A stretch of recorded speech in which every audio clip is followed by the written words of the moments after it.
Bienvenidos a Norte Político, el podcast donde conocemos a los personajes de la vida y su trayectoria política en el estado y del país para descubrir su brújula política. Y en esta ocasión nos acompaña el ingeniero Otto Valles. Bienvenido. Manuel, muchas gracias. A tus órdenes. Muchas gracias por haber aceptado esta invitación. Y actualmente estamos en un proceso electoral, el más grande de la historia del país, donde se van a compartir muchas ideas, existe mucha polarización, contrastes de ideología y particularmente Parral es una tierra de gente muy echada para adelante, de gente que sale a trabajar todos los días, que tiene una ideología política muy arraigada, han sido innovadores en muchas ideas políticas. Sin embargo, vayamos al principio. ¿Cómo comienza la historia de Otto en la política? Parral revolucionario, incluso. Así es. Ahí tenemos, no sé si sea orgullo o qué, tener ahí la muerte de Francisco Villa, y eso nos ha ayudado enormemente para promover a la ciudad. Así es. ¿Cómo inicia Otto Valles en política? Bueno, Otto Valles se inicia hace aproximadamente unos 30 años, yo creo, en política. Tuvimos la fortuna de participar de diferentes formas. Les digo yo que cuando quería ser no me dejaban, y cuando me dejan ser no estoy tan seguro de que sea lo que quiero. Pero al final de cuentas, por el gran compromiso, será que la madurez te hace ver las cosas distinto, ¿no? Pues es un compromiso muy fuerte y muy grande, querer estar dentro de política, y más derivado de las situaciones que ha vivido uno a lo largo de tantos años. Bueno, Otto hace muchos años arranca en política. Incluso tuve la fortuna de ser de los fundadores o de los creadores del plan maestro del Centro Histórico de Parral. Hace aproximadamente 20 años en el gobierno. En el último año del exgobernador Patricio Martínez me tocó a mí estar como presidente de la Cámara de Comercio.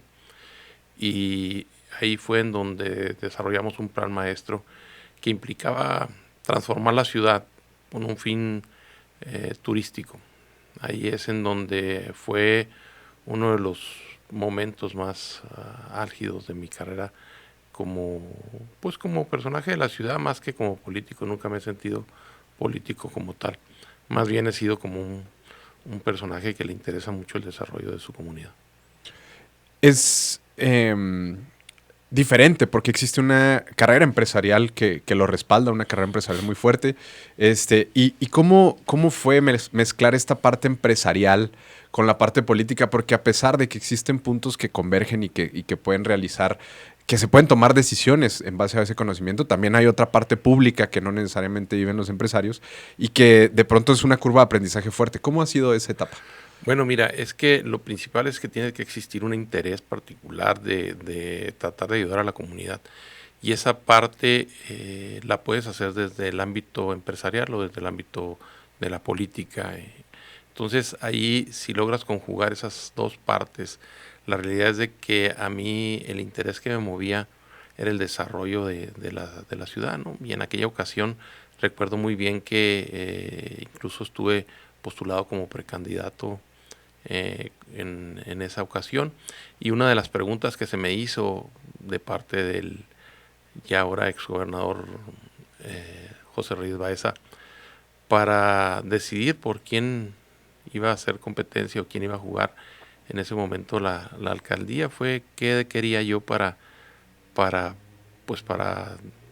bajarme, y la misma pregunta le hicieron al otro candidato, que era en aquel tiempo el profesor Amaya.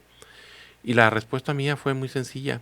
No tuve problema en contestar. Le dije, yo quiero que se haga el proyecto del centro histórico, porque eso le va a dar una alternativa a mi ciudad, le va a dar una alternativa económica a la ciudad, de progreso, de desarrollo. Y si ustedes se comprometen a que ese proyecto se desarrolle, sin ningún problema cedemos el espacio para que esto se logre. Y los resultados ahí están. Creo que a veces hay que preferenciar el bien común que al bien particular o el deseo particular. Claro. ¿Cómo fue el antes de ese centro histórico de Parral, que históricamente no solamente para Chihuahua ni para el municipio, sino para el país representa una cuna de muchas historias, de mucha voz, donde transitó uno de los personajes más importantes de la Revolución Mexicana? ¿Cómo era ese antes del centro histórico de Parral? ¿Cómo se convirtió esa transformación y cómo es ahora el Centro Histórico de Parral? Bueno, fíjate que Parral tiene una historia muy importante y no solo es Francisco Villa, sino a través de la historia viene, recordemos que Parral es conocido por la capital del mundo de La Plata. Así es. Esa es su verdadera denominación. Todo el mundo nos quedamos hasta la capital del mundo, Sí. pero está nombrado como capital del mundo de La Plata porque en aquellos años cuando don Juan de Oñate hace la cabalgata y don Juan Ángel de Viesma, que también fue uno de los fundadores de las minas La Negrita de Parral, pues desde ahí empieza la historia de Parral. Pues Parral tenía un potencial muy grande que nadie había querido explotar. Todo el mundo tenía el deseo de hacer algo por la comunidad y por la ciudad, pero había que darle forma. Y recuerdo muy bien la plática que tuve yo con el exgobernador Patricio Martínez en ese tiempo. Fue en un restaurante, el restaurante de un hotel, en un funeral de un expresidente de la Cámara. Y le hacía yo el reclamo y le decía yo, señor gobernador, le digo, pues, usted voltea a ver a todas las ciudades del estado, pero nunca voltean a ver a Parral. Parral tiene un potencial muy importante y su respuesta es que ustedes en Parral nunca se ponen de acuerdo. Siempre están peleándose unos contra otros y tumbándose las cosas. Le dije, ¿y qué necesita usted para que esto se logre? Y él me contesta, no más necesito que me juntes a la gente. Le dije, ¿cuántas personas serían para usted suficientes para poder empezar a hacer un proyecto o empezar a desarrollar este proyecto? Y él me comentó que unas 300 personas. En el evento le metimos 3,000 personas. 3,000 personas, porque esa fue la invitación al evento. El gobernador quiere sentir que estamos unidos y que todos los parralenses queremos un proyecto en conjunto. Ahí es en donde te das cuenta de que a veces no falta más que explicárselo a la gente y pedírselo a la gente, y la gente lo entiende. Y así es como el día de hoy Parral cuenta con una vista muy impresionante de su ciudad. Es una ciudad que cuenta con puntos muy específicos y muy hermosos que se tienen que seguir resaltando. Ahí es la parte que tenemos que preferenciar todos aquellos que de alguna manera u otra estamos inmiscuidos o inmersos en la vida económica de la ciudad. Parral, como muchas de las otras ciudades del estado de Chihuahua, tiene un cúmulo importante de empresarios locales que normalmente siempre están viendo por poder mantener las ciudades de una manera económicamente activa, pero también a la vanguardia. Chihuahua se caracteriza mucho por eso con sus empresarios en todas las ciudades. ¿Cómo ha sido el reto entre toda esta política que ha vivido Chihuahua desde la época del gobernador Patricio Martínez hasta la actual gobernadora, en las que ha habido altibajos económicos en el estado muy importantes? ¿Cómo ha sido surfear con esa parte política desde el punto de vista empresarial?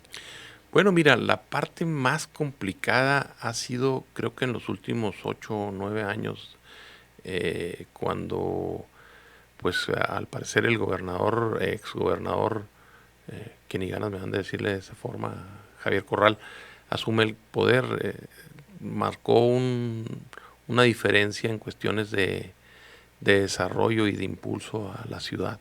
Creo que le puso un veto y fue muy complicado.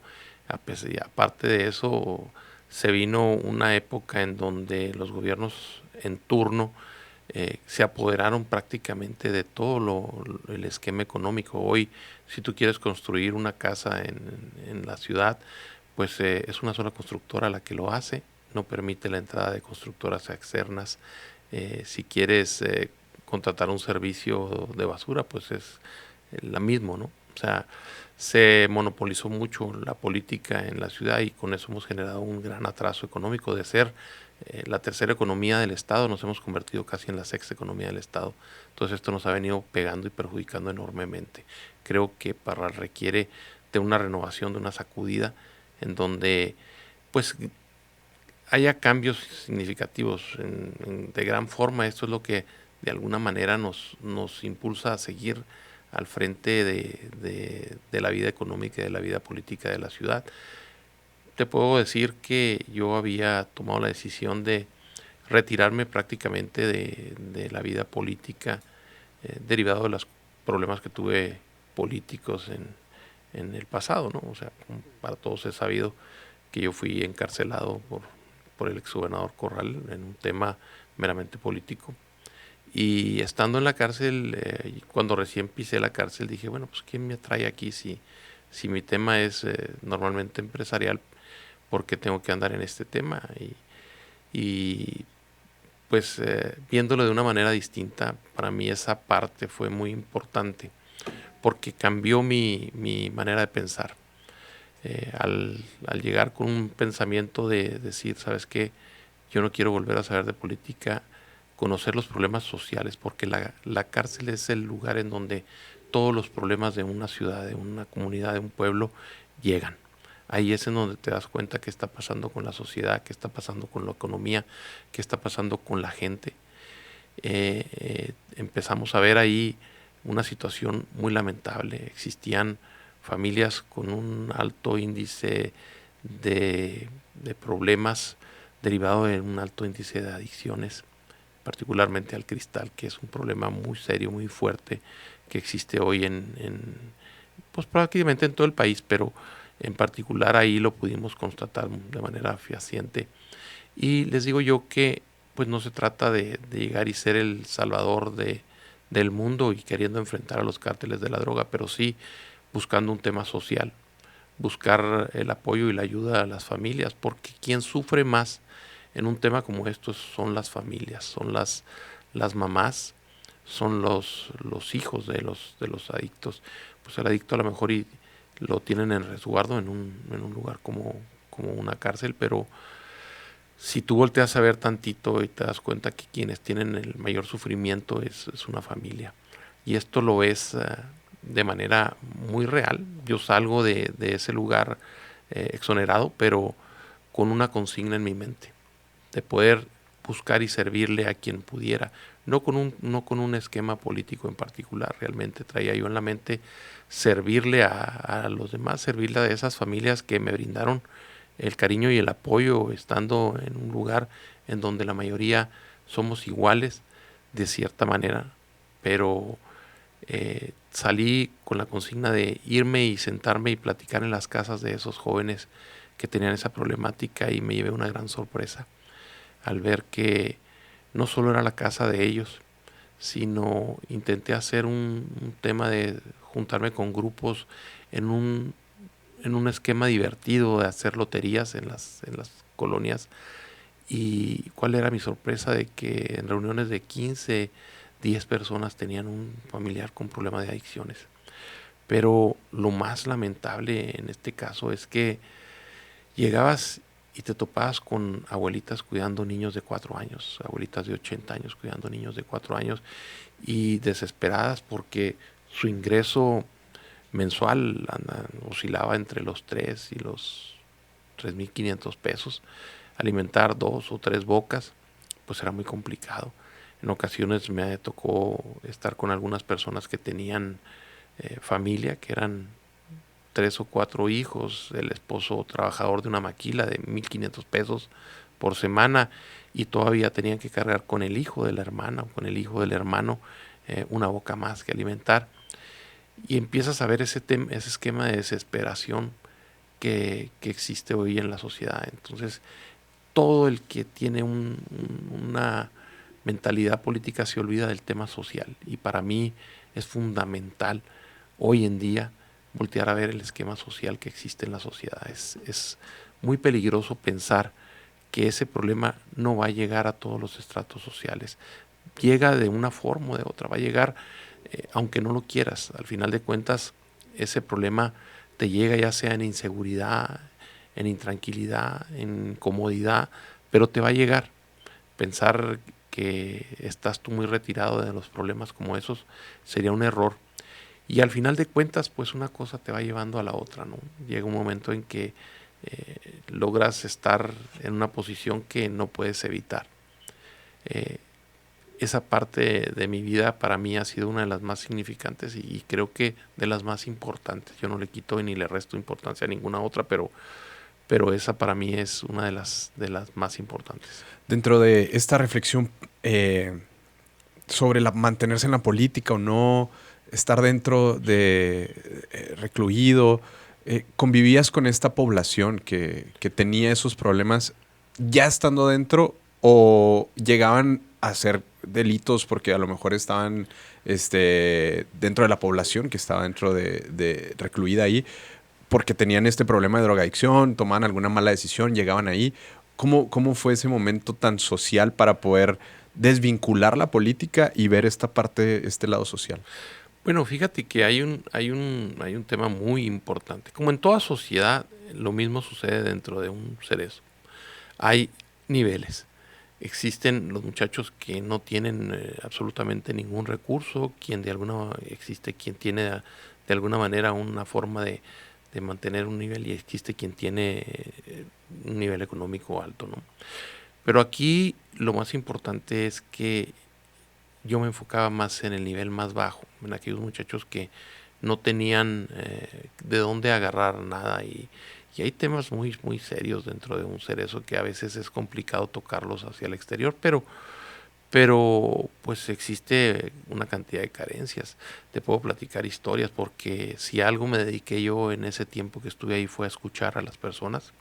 Para mí fue muy importante escuchar qué era lo que estaba sucediendo, por qué muchos estaban ahí y llegas a la conclusión de que normalmente está ahí, o en algunos casos están ahí quienes no tienen con qué defenderse, porque te platico el caso en particular de una persona que la platico mucho, se la platico mucho a quienes, para que entiendan la gravedad de la situación que existe, ¿no? Había un muchacho que por ahí se tiene un enfrentamiento con una hermana y a la hermana en el pleito se le hace fácil hacer una denuncia de abuso sexual para su hijo, pensando en que lo iban a meter a la cárcel para asustarlo y que ella podía levantar la denuncia en cuanto quisiera. Así sucede, ella hace toda la denuncia y cuando dice, bueno, ok, ya lo metieron a la cárcel ya para que se le quite, quiere ir a levantar la denuncia y al final le dicen, oiga, no, esto se persigue de oficio. Y si usted quiere sacarlo, pues ahora tiene que contratarle un abogado. Y contratar un abogado que costaba 5,000 pesos, pues era prácticamente una misión imposible para una persona que pues no tiene ingresos como para pagarlo y tiene que pagar y tenía que pagar daños por alrededor de 8,000 pesos. Entonces, pues fue condenado a 25 años. Llego yo a la cárcel y en la plática era un muchacho que tenía un tema muy particular. Él lavaba ropa para poder sobrevivir adentro de la cárcel. Y tú te topabas con él desde las 6 de la mañana hasta las 10 de la noche que le permitían lavar un poco fuera de horario. Y veía sus manos y eran unas manos rosas, inflamadas de la humedad que manejaba, ¿no? Entonces platico con él.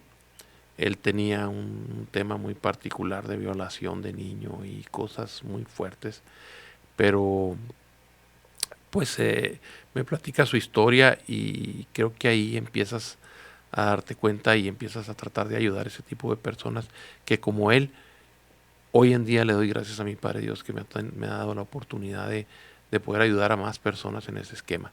Entonces, creo que esa parte detona muy fuerte el desarrollo y lo escuchas cuando empiezas a hablar con la gente que menos oportunidad y que menos escuchada es. Y siempre les decía yo, no me considero una persona perfecta, pero siempre me he considerado una persona que con su actuar dice más que con sus palabras. Entonces siempre traté de ser motivante para los muchachos, el ver lo que estaba pasando como una experiencia más y como algo que teníamos que superar entre todos y no pensar que al entrar a un lugar no existe puerta de salida. Y se los decía muy comúnmente, les decía yo, la puerta de entrada siempre será la misma puerta de salida, hay que voltearla a ver. Y créeme que es muy insatisfactorio porque hasta el día de hoy recibo llamadas de muchachos que salieron y que logré en lo particular, que se desvincularan de las adicciones, que tuvieran un pensamiento positivo hacia la vida, porque de repente pensaban que era mejor delinquir que estar con la familia. Y ahí es en donde de repente recibo una llamada, les digo yo que pareciera que lo hacen como para autosugestionarse, y me hablan y me dicen, oye, papá, porque así le dicen a uno ahí dentro de la cárcel, mi hijo, sigo limpio, todavía no he caído. Y bueno, hace más de 3 años que salieron de la cárcel y constantemente estoy recibiendo llamadas de esos muchachos. Incluso dentro del Cerezo de vez en cuando me marcan los muchachos también para saludarme o para hablar conmigo, que les digo, oigan, ya pronto los sacamos. Claro que pues hay personas que tienen delitos muy serios, pero eso no quiere decir que no tengan la oportunidad de volver a reintegrarse a la sociedad y cumpliendo su delito, pues puedan otra vez volver a ser personas útiles y viables. Digo, te lo digo yo lo he vivido. Hay críticas muy fuertes cuando sales en medios o a redes, te empiezan a criticar que eres ex convicto y que eres esto y que eres aquello. Digo, a mí no me perjudica en lo más mínimo porque yo tengo una manera de vivir, pero te imaginas tú lo que siente una persona que sale de un centro de rehabilitación sintiendo que a lo mejor pagó sus culpas y empiezan a verlo con esa mirada. Es muy complicado querer que reinsertemos a la sociedad a alguien que empieza a ser juzgado desde esa forma. Entonces, para mí fue muy importante el tema social y sigue siendo muy importante el tema social por encima de cualquier tema político. Créeme que lo principal para mí ha sido siempre el tema social. Claro. Muchas veces estamos muy inmersos tanto en la tecnología, en las redes sociales, en el día a día de la gente, pero difícilmente dimensionamos este tipo de problemas que terminan siendo un problema social importante. ¿Cuál consideras o cuál es el diagnóstico que existe actualmente con el tema de adicciones, de personas que salen y no se pueden reinsertar en la sociedad, e incluso con el tema de justicia, ¿no? Dentro de la autoridad como el Poder Judicial? ¿Cuál es ese diagnóstico? Mira, para mí es sumamente importante que tenemos que tener mucho cuidado en quiénes nos gobiernan, quiénes están al frente de los gobiernos, porque la principal persona que no debe de estar inmiscuida y no debe aceptar dinero maldito, les digo yo, es la autoridad. Y tenía una plática con policías, tuve una plática en relación al tema, ¿no? Les decía yo, bueno, eh, en el transcurso y el caminar que he tenido y en las reuniones que hemos estado teniendo, me he juntado con maestros, con policías, con diferentes personas y les decía yo, llegábamos a un punto en donde todo el mundo siente que la plática principal debe de estar centrada en política. Y les digo yo que no, que para mí lo más importante es centrar la plática en el tema social. ¿Qué es lo que ellos como maestros, por ejemplo, ven que está pasando? Y me decían, es que Otto, usted no se imagina lo que sentimos nosotros como maestros, que hoy en día no hay a quien tenga un freno para venderles drogas a los niños en las escuelas, porque hoy se da mucho de que hay distribución en las escuelas y con total impunidad. ¿Por qué? Pues será por miedo o porque las autoridades están también inmiscuidas en el tema. Entonces ahí es un tema que lo platicaba después con algunos agentes de la policía y me decían, es que nosotros qué podemos hacer, me dice, si al final de cuentas intentamos nosotros hacer una detención o algo, salimos regañados, somos los malos, somos quienes estamos haciendo mal. Entonces, pues creo que esa descomposición se da desde arriba. Agarrar ese dinero sería como maldecir tu vida porque estás hablando de criaturas inocentes que les ofrecen entrar en un tema de adicciones que no vale la pena, la verdad. No vale la pena agarrar ese dinero, ni sería correcto ni justo. Porque alcanzas a ver ambas partes. Les decía yo, les digo, yo vi en donde termina ese problema que es la cárcel. Digo, pero quiero empezar a ver en donde podemos ayudar porque ahí pueden comenzar, que es en la casa, me lo decía una maestra. Después me dijo, oiga, espéreme, el problema no empieza en la escuela, me dice, el problema empieza en la casa, es cierto. Pero pues la escuela es parte de un proyecto integral. Creo que los proyectos se deben de hacer de manera integral, o sea, integrar tanto desde la casa hasta la educación y seguir el deporte que está muy descuidado. Claro. O sea, ya nos olvidamos de invertirle al tema social, que era la convivencia. Hoy resulta que es más viable hacerle adorar a un narcotraficante que mata o lo mata, no le hacen un corrido, que a un deportista o que a un intelectual o que a un artista. Hoy es muy raro que veamos que se hacen estatuas o monumentos o cosas que incentiven a los jóvenes a querer ser como los que hacen un bien y procuramos incentivar más a los que hacen un mal. ¿Cuál es la vía a través de las políticas públicas que se pudieran generar? Porque evidentemente podemos tener un entorno probablemente sano en una casa, en un hogar, con una familia. Sin embargo, muchas veces pues la contaminación viene por los amiguitos, por con quien se juntan, por incluso el entorno social. Y las políticas públicas creo que es pues un medio muy importante por el cual se deben de generar mejores conciencias sobre el uso de sustancias o sobre cualquier droga o incluso sobre cualquier tema ilícito, ¿no? Entonces, ¿cuál sería como una vía, o existe alguna vía eh, pública por la cual se pueda trabajar para evitar que más niños o más personas caigan en este tema de adicciones? Mira, yo no sé exactamente si sea un tema de todo el estado, pero en particular en la zona donde yo vivo, en la zona sur, es Parral, existe un problema muy fuerte de alto de suicidios, por decirte. Ujú. Entonces, platicándolo con los maestros y todo viene engarzado, ¿no? Una cosa con otra. Hoy los jóvenes, pues, no encuentran las vías para lograr acceder a todo lo que la tecnología y las comunicaciones, las redes te exigen tener. Y ahí es en donde hemos perdido darles la esperanza a los jóvenes. Tenemos que tener que los jóvenes siempre tengan una esperanza más. Y como autoridad debes de ser tú el vínculo que logre mantener esa esperanza. Ahí es trabajar en conjunto, buscar alternativas en donde existan otra vez psicólogos en las escuelas, que ya no hay. O sea, psicólogos para los niños, Ujú. en donde pues niños con problemas, que llegan con problemas en su casa, pues es muy complicado que un maestro te pueda ayudar a solventarlos, que lo intentan, me consta que los maestros intentan esa parte, pero pues es un problema integral. La autoridad también tiene que poner su parte, no solo construirles techumbres, también tiene que poner parte de ese interés en lo social, que no me canso de decirlo, hace mucha falta voltear a ver otra vez el tema social. Nos estamos olvidando del tema social y estamos cayendo en el juego de la tecnología, de buscar tener lo más que puedas, pero sin saber qué es lo que les estás dejando adentro de la cabeza a los jóvenes. Y creo que ahí esa parte es en donde tenemos que volver a trabajar conjuntamente como toda la sociedad en general, llámese gobierno, llámese sociedad normal. Debemos de empezar a tratar de involucrar y que cada uno haga su parte, ¿no? O sea, al final de cuentas tienes que involucrar a la sociedad, la gente, la casa, el maestro, el policía, el mismo entorno debe ser un entorno en donde pues empieces a darles oportunidades.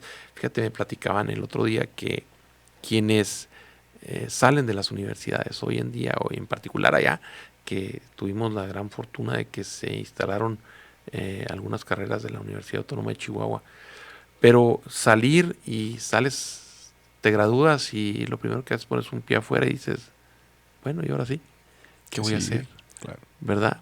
O sea, ¿cuál es el problema? Entonces, pues como autoridad tienes que incentivar ese tipo de cosas, ¿no? Que haya inversiones nuevas, que caigan, motivar a quienes pueden hacer, y más en una ciudad como la nuestra, que tiene un gran potencial de desarrollo en turismo, que, que no lo tienen muchas ciudades, ¿no? Al final de cuentas esa es parte de lo que debe hacer una autoridad, incentivar ese tema económico en donde motives que las inversiones se hagan y con un sentido especial. Por eso es tan importante hacer una planeación, como se hizo en aquel momento con el proyecto del centro histórico. Trabajar en un proyecto que defina perfectamente qué quieres hacer, hacia dónde quieres llevar y cuáles son los puntos que tienes que ir avanzando en cada uno a través de los años. No es un proyecto que se tenga que hacer a un año o a 3 años o a una administración. Es un proyecto que se tiene que hacer a 20, 30 años para que vayas en cada uno motivando y que la autoridad entienda que no puedes estar modificando y cambiando el rumbo cuando la idea principal es que motives a la inversión, y eso al final de cuentas te ayuda a que quienes salen o tienen alguna carrera pues puedan seguir avanzando y puedan quedarse a trabajar. Actualmente Parral se encuentra, primero hubo un cambio con un gobierno independiente, que luego se convirtió en un partido, se convirtieron a Movimiento Ciudadano, y que pues ha estado trabajándose las alcaldías desde esa perspectiva. Em, Una vez comentaba con una persona de gobierno del estado, perdón, con gente de Parral y decía, no, es que el gobierno del estado no nos pela. Aquí realmente nuestra autoridad siempre ha sido el municipio. Y se encuentra pues de cierta manera cooptado por este grupo, ¿no?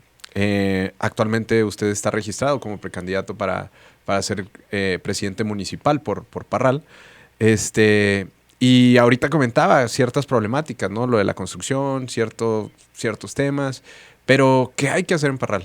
¿Qué viene para Parral? ¿Cuál es la visión que tiene que tener y que tienen en conjunto muchos parralenses que lo apoyan en su proyecto? Bueno, mira, te lo platicaba, te digo, Parral necesita ser un proyecto integral, un proyecto a largo plazo, no puede ser un proyecto a 3 años, un proyecto a 6 años. Creo que Parral tiene que ser un proyecto a largo plazo, un proyecto con rumbo. Está bien, la ilusión inicial de de hacer a Parral un atractivo turístico se logró hasta cierto punto, pero hoy falta desarrollar entonces ahora sí el tema económico. ¿Cómo podemos usufructuar ese proyecto que se hizo y cómo podemos atraerle más inversión? Y al final de cuentas, ¿cómo podemos desarrollar ahora un proyecto que nos lleve para transitar los próximos 20 años? Ahí es en donde tenemos que sentarnos todos y planearlo, y todo va enfocado mucho en cómo vamos a atender el tema social, que es fundamental. No puedes invertirle a una ciudad, quererla hacerla más bonita cuando tienes las calles llenas de personas indigentes, víctimas de las adicciones. O sea, Parral ahorita tiene un problema muy severo de personas indigentes. Tú sales a la calle y ves personas indigentes en situación de calle muy fuerte, porque las mamás terminan por echar afuera a los hijos. O sea, imagínate tú, una madre de 75 años con un hijo con un problema de adicción, queriéndole robar el dinero, pues le dicen: hijo de mi vida, te quiero mucho, pero yo no te puedo tener aquí porque eres un peligro. Entonces terminan en la calle esos jóvenes. Si no logramos voltear primero a ver el tema social, ¿qué vamos a hacer? ¿Qué vamos a hacer con el tema social? No tenemos oportunidad de aspirar al tema económico, porque si no resolvemos uno, el otro no tendría sentido. Entonces, primero arreglar el social y luego volteamos a ver el tema económico, tratar de hacer una inversión.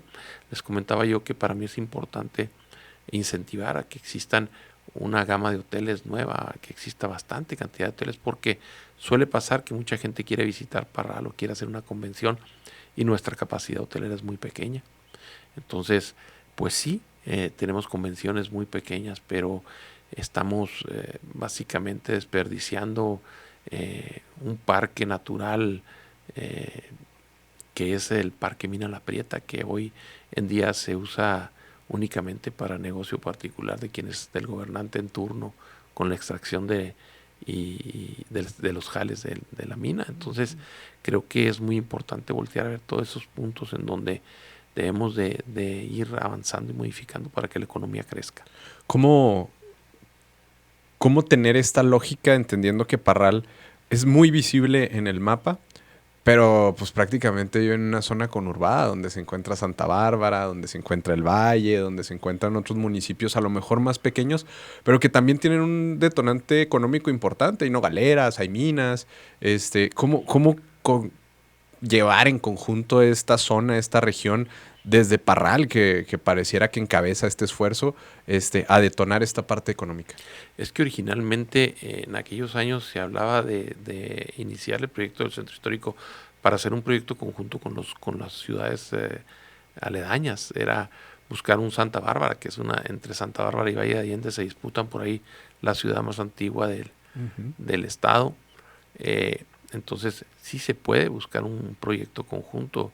El Valle de Allende tiene también su propia historia, Santa Bárbara tiene su propia historia, San Francisco del Oro, que son los municipios más cercas, pero pues incluso de ahí tienes un aeropuerto que te puede subir y llevar hacia la Sierra Madre sin ningún problema.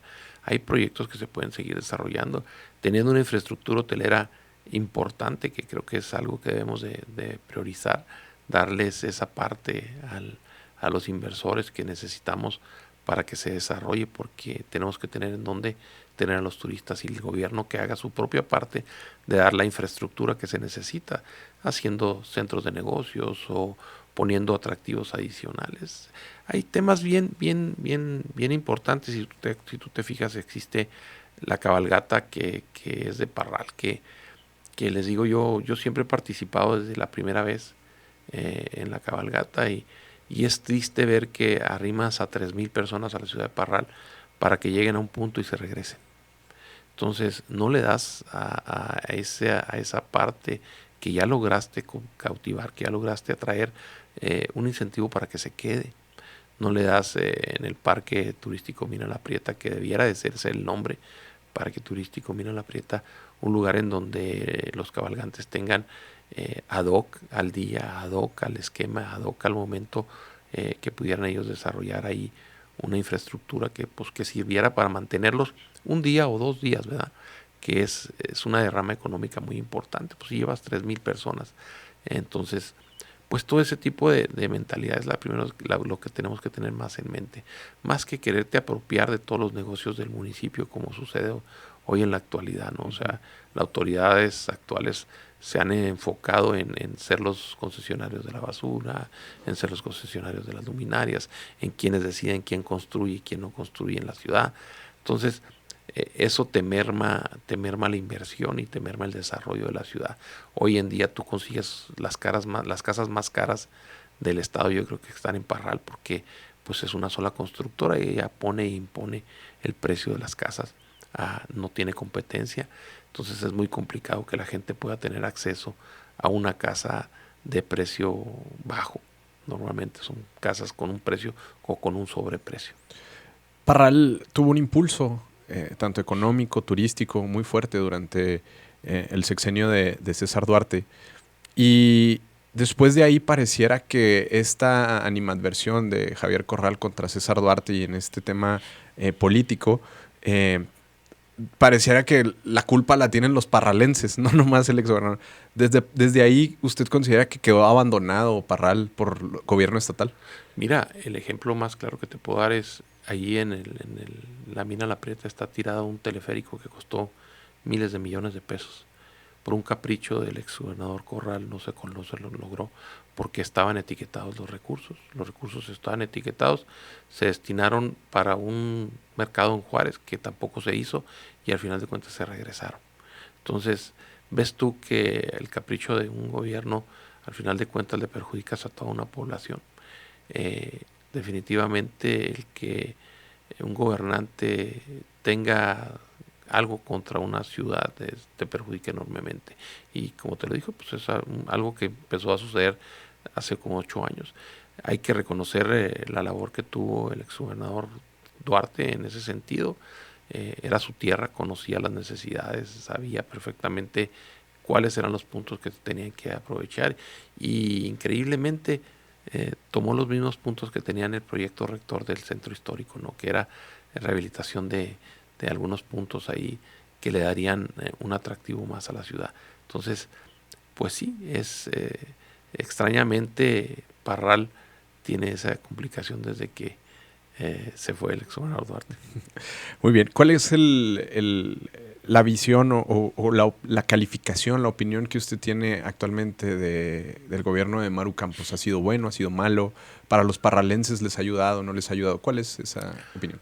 Bueno, mira, creo que el gobierno de la gobernadora Campos, Maru Campos, tiene desaciertos y tiene aciertos. Por decirte, hoy en día estaba programado el desarrollo de un estacionamiento que acaban de ir a anunciar en el centro de la ciudad, que no tendría nada de malo, porque sería de alguna manera el impulso y el desarrollo a la infraestructura turística que tuviera la ciudad. Pero tienes un problema de desabasto de agua al mismo tiempo. Entonces creo que es prioritario lograr el abasto de agua en las colonias que se ha venido complicando mucho en la ciudad. Pues en esa parte te diría yo, tal vez faltaría un poco más de comunicación, pero eso se da realmente por ese problema, no existe una verdadera comunicación entre el gobierno municipal y el gobierno del estado para conjugar proyectos que puedan desarrollar, que se puedan convertir en obras importantes de beneficio para la sociedad. Ahí estriba el problema, ¿no? Cada quien está haciendo lo que le interesa hacer y eso pues perjudica al final de cuentas a a la sociedad en general. Claro. El presidente de la República, Andrés Manuel López Obrador, ha hecho un esfuerzo muy grande por tratar de permear con programas sociales en todo el país. ¿Cuál es la opinión de Parral con respecto a Morena? Mira, te lo digo yo, mucha gente criticará los programas sociales, pero necesitas ir tantito a tierra, caminar, meterte a la casa y ver lo que verdaderamente han servido esos programas sociales. Te lo decía ahorita al principio de la entrevista, es muy importante ver que en las casas de los adultos mayores a veces la pensión anda en los 3,000 pesos para un mes. Y si tú te pones a pensar que una familia, ¿cómo le va a hacer para sobrevivir 30 días con 3,000 pesos? No encontraría yo las respuestas, ¿no? Pero cuando lo ves de manera directa te das cuenta que les lleguen 12,000 pesos como les llega ahora en esta última ocasión, se convierte eso en un día de fiesta, te olvidas de los problemas básicos que son cómo te vas a alimentar, cómo vas a vivir, cómo vas a calentar tu casa, porque desde ahí está el problema. Entonces cuando lo ves de manera directa dices tú, es que esto nadie lo estaba volteando a ver y se necesita. O sea, es muy fácil decir, no, es que se están gastando el dinero del país. No, es que el país tenía esa necesidad. Entonces es muy importante voltear a ver a ese punto que nadie lo queremos ver y decir, está bien, tendrá dinero el que trabaje, sí, pero el adulto mayor ya cumplió, a lo mejor está pensionado. El problema es que su pensión no alcanza para sus necesidades básicas. Necesitas verlas, necesitas caminar, recorrer, meterte a las casas, saludar.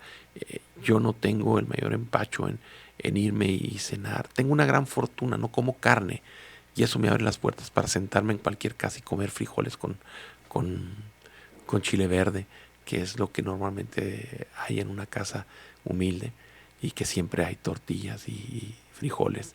Entonces esa parte para mí es muy padre porque yo me siento y lo platico y ayudo a quien tenga que ayudar. No se trata nomás de llegar y ver y estar ahí sentado y quedarte estático nomás anotando y sintiendo dolor, porque no, si ya llegaste a ese punto tienes que llegar y ayudar y servir y tratar de impulsar un poquito lo que puedas, porque también desde la sociedad civil es muy complicado lograrlo. En una mini encuesta aquí preguntándole a usted, si hoy fueran las elecciones, ¿por quién votaría? ¿Por Xóchitl o por Claudia? ¿Y por qué? ¿Por Claudia? Pues porque daría continuidad al tema de programas sociales muy importante que es todo esto. Y hay una cantidad de programas que aunque se puedan sentir que son complicados ahí en económico o muy criticados, si los analizas, los logras analizar, te das cuenta de que son programas que sí están sirviendo a la comunidad y que sí están sirviendo a la sociedad.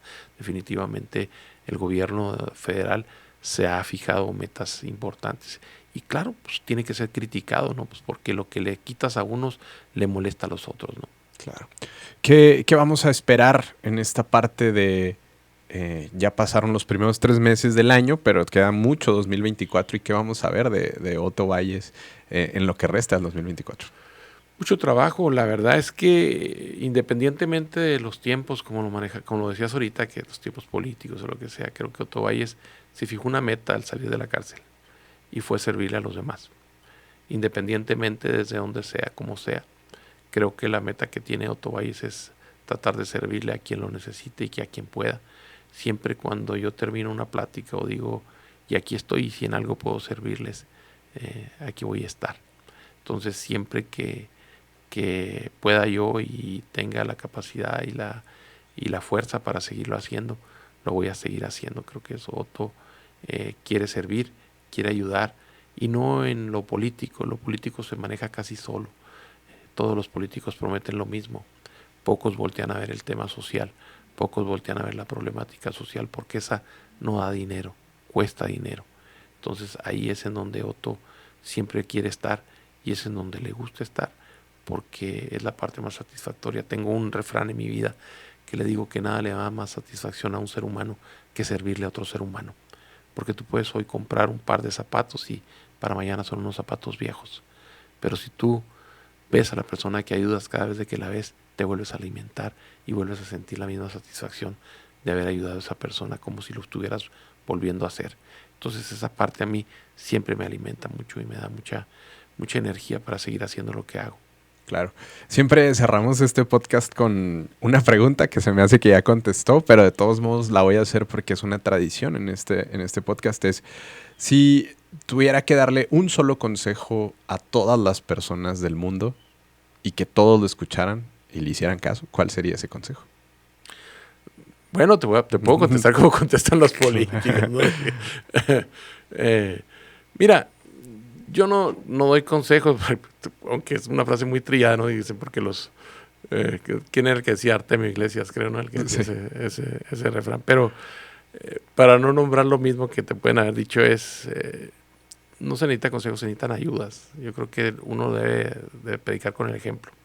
La gente no entiende el consejo, sino te ve cómo actúas y cómo eres. Las palabras cualquiera las dice.